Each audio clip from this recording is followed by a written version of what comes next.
Hey everyone, my name is Kendal from Movebubble, and today we're going to be talking about how much is it really to rent in London. I know, big question and something we all want to know, so why don't we get straight into it.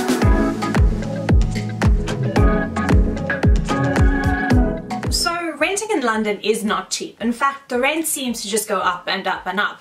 There's even been an increase by 3.7% from March 2019 to March 2020. I know, crazy, right? But don't worry, because there's some bargains to be found. You just have to know where to look. So rentals vary across the board. Places like Chelsea and Mayfair obviously are going to bring the average rentals up because, well, we know that's where all the people with money stay. So the average might be high, but it doesn't tell the absolute truth about rentals across the board. If you're new to London, how do you know what a fair or good deal is in terms of rentals? But don't worry, that's why we're here.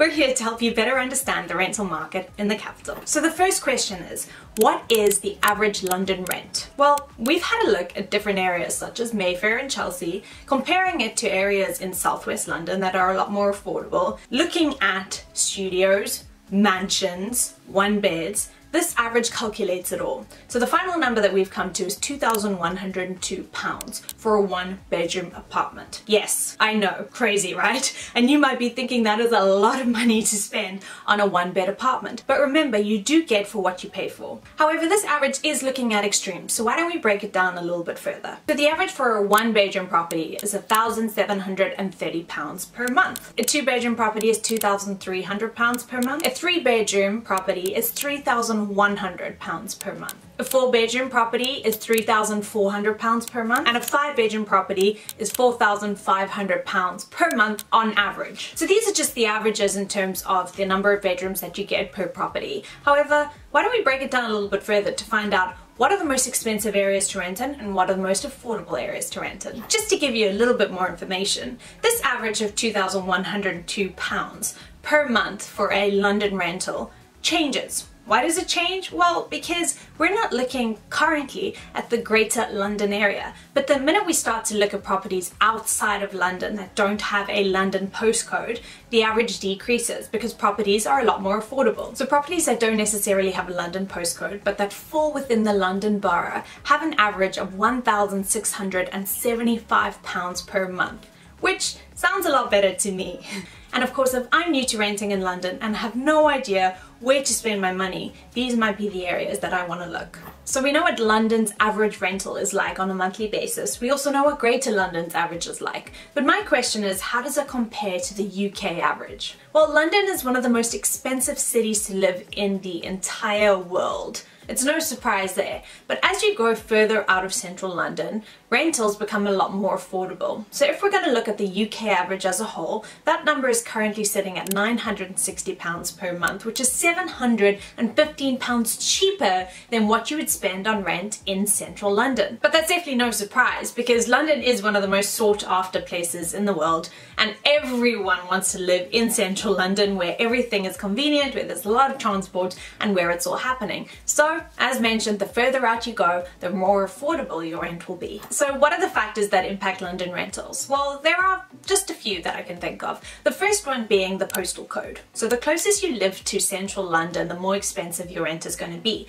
London is made up of 6 zones. So zone 1 being central London, zone 6 being the furthest zone away. So if you're going to live in zone 6, you're most likely going to have a much cheaper rental and things are going to just be more affordable in general. Another factor that impacts London rentals is transport. So again, the furthest you are away from London, the less access you have to trains and tubes and sometimes even buses. You also have far less amenities and tourist attractions. So life further outside of London is a lot more affordable and just seems to be cheaper all around.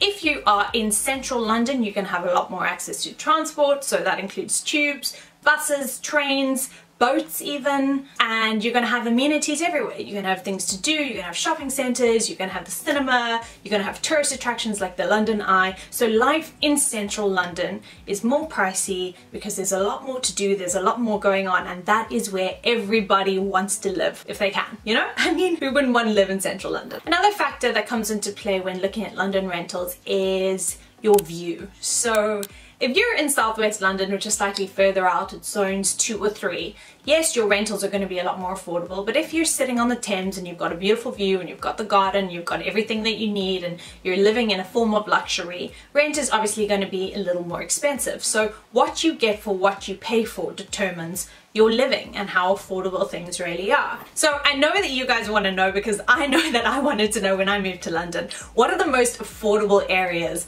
in London? After doing some research, there's actually plenty of areas in London that are super affordable. You just have to look. So some of these places that I'm going to mention, you can expect to pay around about £1,000 per month, which is just £40 more than the UK national average. So where are some of these affordable places? Well, all I had to do was get on Movebubble, have a little look, did a little bit of research, and I found some really interesting information for you. So for example, if you're looking in areas such as Norwood, you can expect to pay about £960 per month on rent.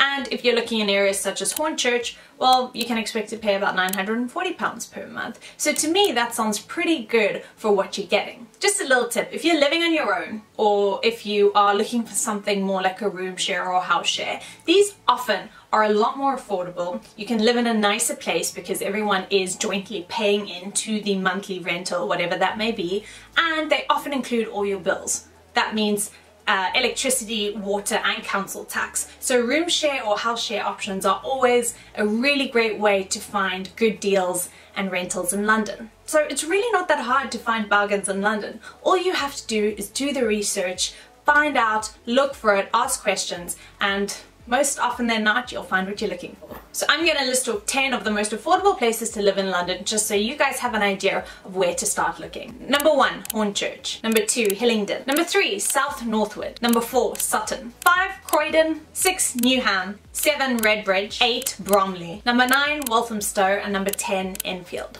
I know we're all looking at the most affordable places in London, but deep down secretly, I know that you really want to know what the most expensive areas are and how much you can expect to pay. So if you've got some cash to splash, yes, I know I said cash to splash, so cheesy, so cheesy, and you're looking in areas such as Mayfair or Knightsbridge or Chelsea even, you can expect to pay around about £3,500 a month on rent for a 1-bedroom apartment.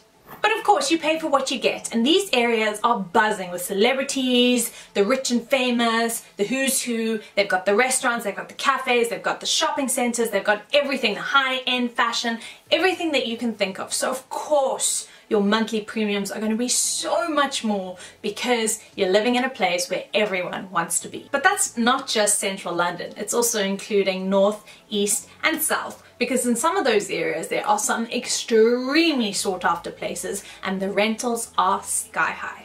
So here are 10 of the most expensive areas in London. Number 1, Mayfair. Number 2, Knightsbridge. Number 3, Belgravia. Number 4, Marylebone. Number 5, Chelsea. 6, Westminster. 7, the City. 8, Shoreditch, 9, Islington, and 10, Hampstead. So as you can see, finding a place to rent in London is not as simple as just looking at the average and zoning in on that. My advice to you, if you're a new renter in London, would be to figure out what neighbourhood you want to live in, what your budget on rental is every single month, and where you think you'll be happiest. So that's it from me. I hope that this video has helped you better understand the rental industry in London and that it assists you with whatever decisions you've got to make. And remember that there are always bargains to be found in London. Hope you all have a beautiful day and hopefully I'll see you soon. Bye!